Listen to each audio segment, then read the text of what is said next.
Alors bonjour, je suis le docteur Bartolo, je travaille dans le service du professeur Lançon à l'hôpital de la Conception en psychiatrie et donc je suis médecin psychiatre addictologue et donc je voulais vous parler de l'accès aux soins des femmes en addicto qui est un sujet préoccupant puisque dans nos structures nous voyons une grande majorité d'hommes et très peu de femmes qui arrivent jusqu'au dispositif de soins.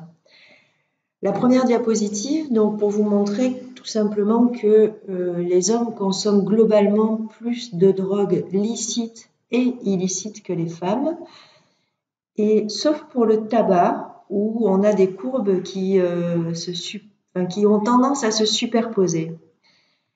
Une petite aparté en ce qui concerne le crack, qui est donc la cocaïne basée, et qui se retrouve aussi de plus en plus fréquemment comme drogue utilisée chez les usagers, qui reste quand même très minoritaire par rapport aux autres drogues, et largement utilisée chez les hommes par rapport aux femmes. Qu'en est-il de la consommation de drogue en PACA? Il faut savoir qu'on consomme plus de drogue dans la région que dans le reste de la France. Ceci est vrai en particulier pour les drogues illicites.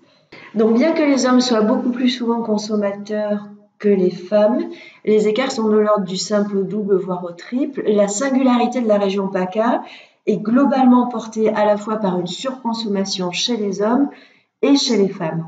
Alors, je vais vous parler essentiellement, je vais m'appuyer sur le modèle de la consommation d'héroïne par voie veineuse parce que c'est celui qui est le plus explicite au niveau de la clinique chez les patients dépendants.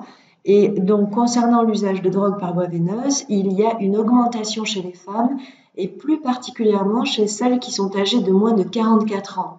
En effet, les femmes qui se traitent sont moins nombreuses que les hommes et sans surprise, l'injection de drogue est une pratique fortement influencée par le genre avec un ratio homme-femme de plus de 3.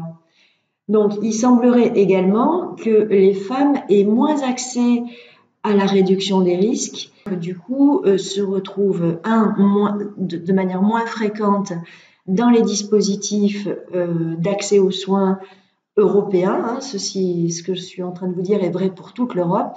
Du coup, elles se mettent plus en danger par rapport au risque d'infection ou de surdose qui apparaît communément dans ce type d'usage. Je me suis appuyée sur une étude qui a été faite dans les années 80 et qui croisait 9 bases de données. C'est une étude canadienne et qui s'est intéressée plus particulièrement donc à l'usage de drogue par voie veineuse, en l'occurrence l'héroïne. Et donc, en fait, c'est une étude qui est issue de la criminologie. Et quand on croisait ces 9 bases de données, on s'est aperçu seulement que les références qui portaient à la fois sur l'héroïne et les femmes ne comptaient que pour 7% du nombre total d'études qui concernaient ce sujet de la drogue. Alors, les femmes étaient plutôt, les femmes qui ont été étudiées étaient plutôt des femmes qui vivaient en milieu carcéral. Cette étude s'est attachée à repérer quelles étaient les caractéristiques de ces femmes qui consommaient de l'héroïne et quels étaient les facteurs d'engagement dans la pharmacodépendance. Alors, 4 modèles ont pu être identifiés selon des auteurs de l'époque, en l'occurrence c'était Ferencz et Whitehead. Et donc, il y a eu le modèle de la déviance qui consistait à dire que c'était la criminalisation de simples possessions qui aurait conduit les femmes vers un réseau de consommation plus conformiste, c'est-à-dire que les femmes ont consommé plus de drogue licite que de drogue illicite, contrairement aux hommes. Ensuite, il y a eu le modèle de diffusion de l'innovation, c'est-à-dire que les hommes expérimentaient plus volontiers des drogues illicites que les femmes. Ensuite, il y a eu le modèle du réseau social qui disait que ce sont les hommes qui initient les femmes à l'usage de drogue, et c'est ce qu'on voit aujourd'hui dans nos consultations. Et enfin, le modèle socio-économique qui précisait qu'il existait un lien entre le statut socio-économique élevé, le type et le niveau d'usage de drogue. Le modèle de diffusion de l'innovation est celui qui a été utilisé pour expliquer par exemple les récents développements du tabagisme. Alors là, je suis toujours sur un résultat d'études de l'époque, hein. Et donc les auteurs de l'époque avançaient que le tabagisme a diminué chez les hommes, mais a augmenté chez les femmes. Et c'est ce qu'on observe aujourd'hui, hein, l'augmentation du tabac chez les femmes. Donc, quelles sont les caractéristiques des femmes qui deviennent pharmacodépendantes? Alors, à l'époque, toujours, les consommatrices d'héroïne étaient décrites comme posant plus de problèmes au niveau de la dynamique et de l'intervention. Et on va voir ce que ça a donné aujourd'hui. Les auteurs arrivent aux conclusions suivantes concernant les femmes consommatrices d'héroïne, comparées d'une part à des non-consommatrices et d'autre part à des consommatrices de marijuana. Premièrement, il y a une distance importante entre les attitudes prises dans la vraie vie et le discours tenu par les consommatrices d'héroïne au cours des entrevues menées dans le cadre de cette recherche. Deuxièmement, elles entretiennent des stéréotypes sexuels quant au rôle féminin, contrairement à ce que l'on peut penser. Troisièmement, les consommatrices d'héroïne privilégient des valeurs associées aux sentiments interpersonnels et intrapersonnels, tandis que les hommes consommateurs d'héroïne mettent l'accent sur des valeurs reliées au succès et à la compétence. Et enfin, malgré leur style de vie déviant, elles possèdent et expriment des valeurs plutôt traditionnelles et conventionnelles. Alors, que se passe-t-il aujourd'hui concernant les stéréotypes sexuels lorsque les patients sont sous TSO, par exemple? Je me suis référée à une enquête qui a été initiée dans les publics injecteurs marseillais par des équipes de réduction des risques qui travaillent dans la rue. Donc, c'est l'enquête buprenorphine IV. Et donc, il a été conduite pour comprendre l'acceptabilité des injecteurs d'opiacés vis-à-vis d'un traitement de substitution injectable. Et donc, cette étude a permis d'étudier la libido à travers un questionnaire proposé en ligne sur le site psychoactive.org ou proposé en face à face dans des carudes en France. Et donc, ce que nous révèle cette enquête, c'est que les participants déjà qui ont répondu en ligne étaient 2,5 fois plus susceptibles de signaler une perte de libido par rapport à ceux qui ont répondu en face à face à un questionnaire, donc devant un travailleur de carude ou un médecin. Donc le tabou est toujours bien présent. Et ensuite, que dans nos consultations, la question de la sexualité était assez peu abordée. Et donc c'est un sujet dont il faut parler en consultation avec les patients pharmacodépendants et plus spécifiquement les patients qui sont dépendants des opiacés, puisqu'on sait que cette question-là occupe un espace très important. Au passage, d'ailleurs, je salue le travail des éducateurs spécialisés ou des pères qui vont dans la rue au contact des usagers de drogue pour parler de réduction des risques. Donc, si je reviens à cette étude des années 80, on peut voir que la question de l'estime de soi et de l'affirmation de soi était déjà la question qui préoccupait donc les auteurs.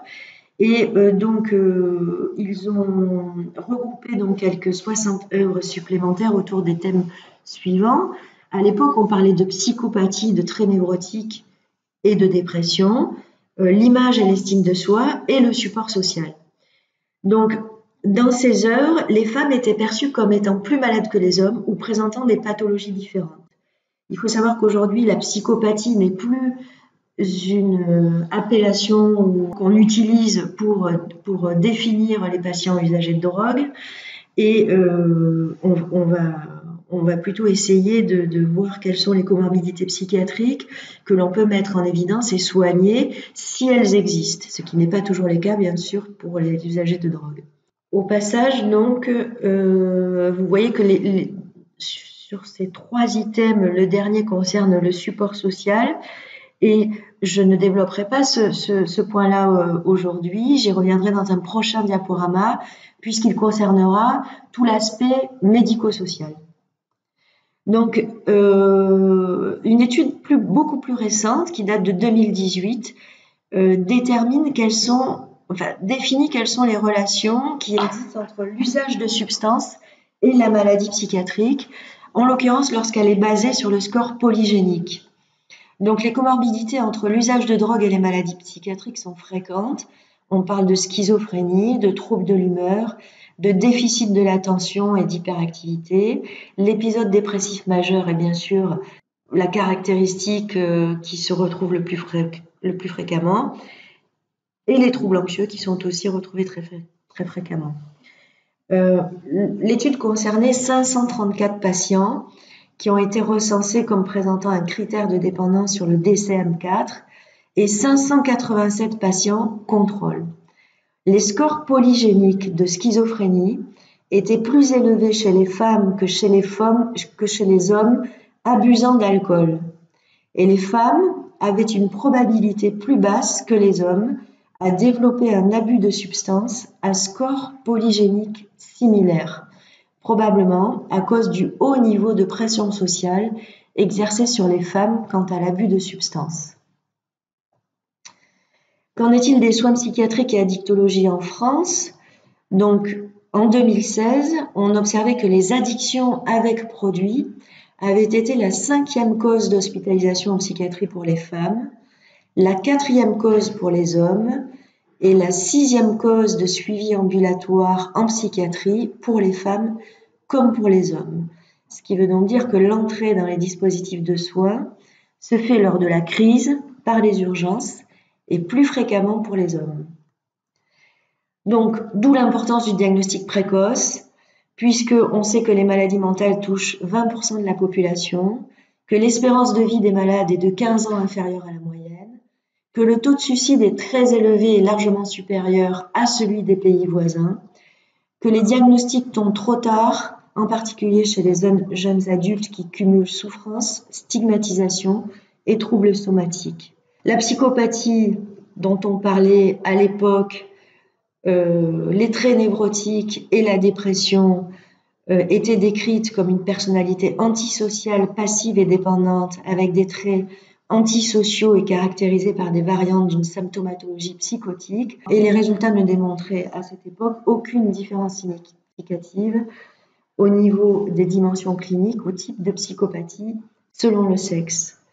Aujourd'hui, je pense qu'il faut s'attacher à définir le niveau de gravité concernant le risque de passage à l'acte, du risque suicidaire, et en particulier lorsqu'il apparaît au cours d'un premier épisode psychotique ou lorsqu'il y a des troubles de la personnalité ou un TDAH.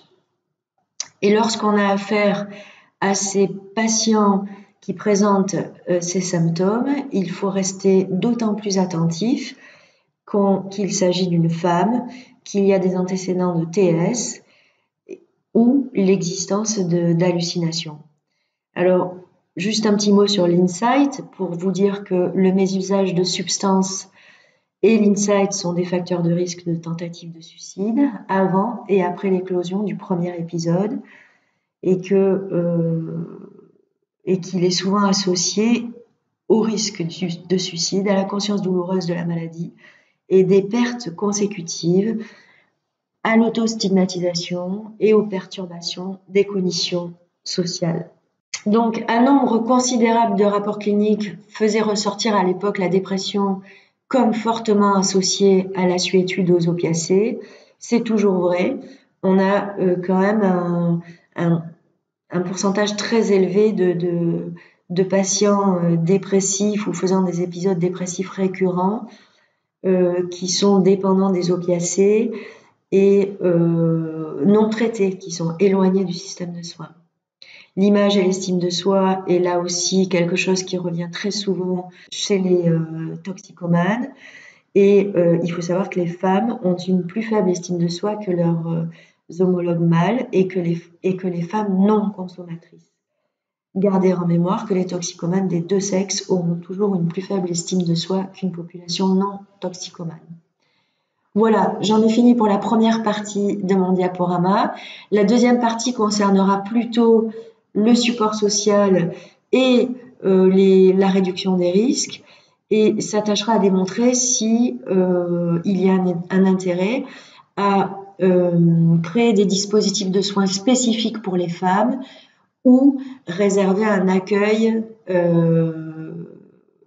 plus attentif, on va dire, lorsqu'une femme se présente dans des consultations ou dans des XAPA, CARU, donc dispositifs d'accueil pour les personnes pharmacodépendantes.